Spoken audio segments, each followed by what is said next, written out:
I was raised by a mother who has been conserving her whole life. She was so bad, I mean so good, that she would actually take sandwich bags. First of all, she didn't usually buy sandwich bags because they were plastic. But when she did start using them, she would take this, we'd have the sandwiches out of the plastic bag, then she would wash the plastic bag and hang it with a clothespin on the clothesline and reuse them. And she still does this. I try and walk as much as I can in town when I'm doing errands as opposed to driving from one shopping complex to the other. Try not to idle my car. I realized that what's good for the environment tends to be good for me. Like if you're eating locally and healthy foods, that's good for the environment, that's good for me, and it's good financially.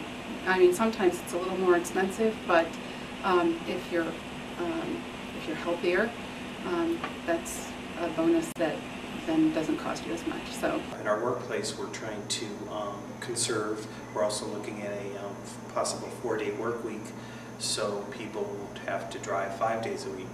So instead of working a 5-day work week, 40 hours, we work 4 days, 10-hour days, and that would save a lot of energy.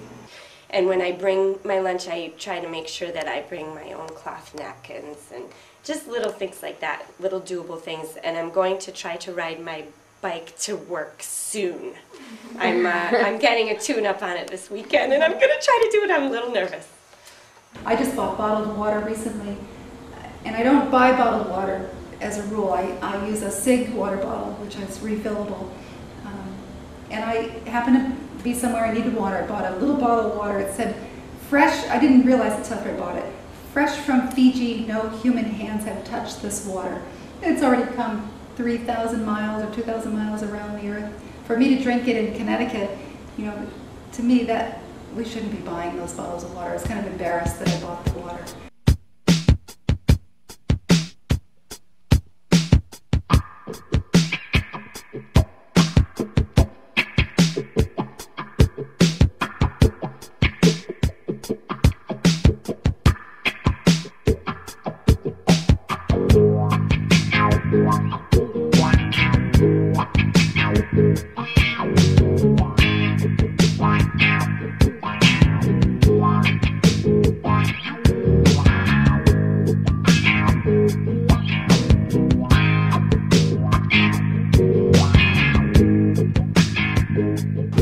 We're doing some very simple things. We're auditing our public buildings, making sure that we're using clean products in some of our custodial programs, making sure we're not using any bad pesticides on our public grounds, making sure that we're not over irrigating, and we're going to start looking at a lot of different ways, solar panels on our buildings, possibly using hybrid cars in our town fleet.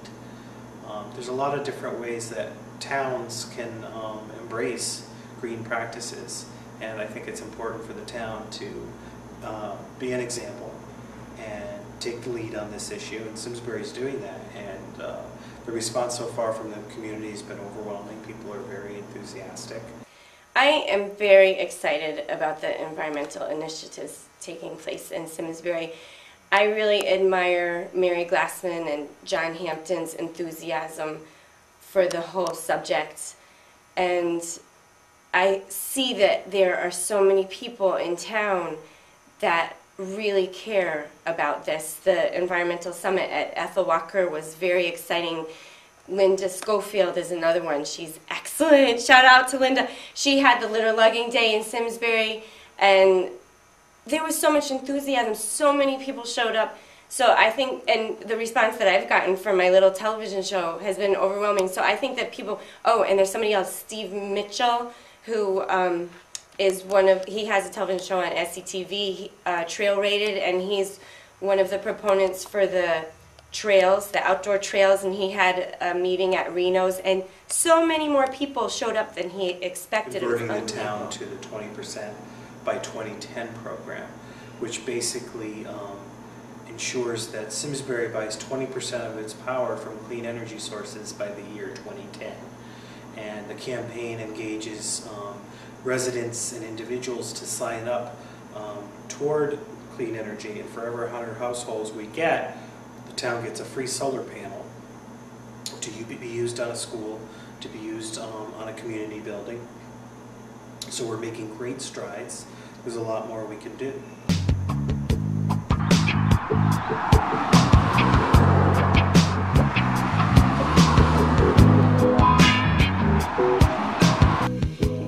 Yeah, I think the Green Summit was a fantastic idea. It was the town's idea, and we at Ethel Walker were so excited that it happened here on campus. It was great because some of our students were able to come to the summit and listen to all of these adults from various places talking about what's being done and where we need to go from here. I think the energy in the building was palpable. I think that there are a lot of people that were juiced up about it afterward. There were some people there that had really good points about, this is all fine that we're patting each other on the back about what we're doing now, but this isn't, sustainable activity, sustainable behavior is what we're really after. I thought it was a really great first step, and for me, it reinforced the fact that I don't want to stay just inside the Ethel Walker School to do this. I don't believe that that community is big enough to make a difference, but I do believe that with our institutional goal of environmental stewardship, that we are required to reach out to Simsbury, to the other schools in Simsbury, and get speakers in here, get some people from Yale to come up and talk to us, get an outdoor classroom. We've got those woods up there that the town has really saved, this partnership, and we save those woods. We have to use those and have them available to the town. We were honored to host it, and it was well attended. The people spoke passionately about not only Simsbury, but the way in which we all can work together as different institutions and organizations and groups of people in this wonderful town. Well, I think it was wonderful to go to that talk and hear people really being even more aware.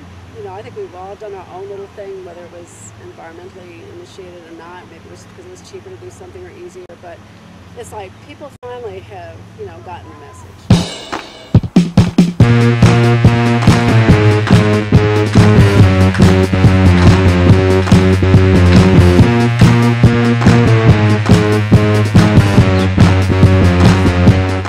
Maybe having a higher price of gas will cause us to think twice about how many times we're going to drive to Hartford or drive over to the mall, and maybe be a little more conservative in our use of our cars.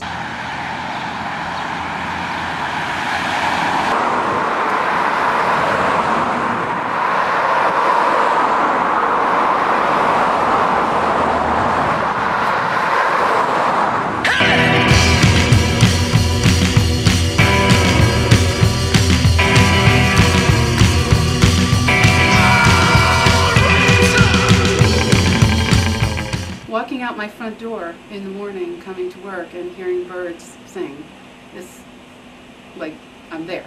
I do have a sacred space. I so have a sacred space, and it's nowhere near me. I grew up on the ocean.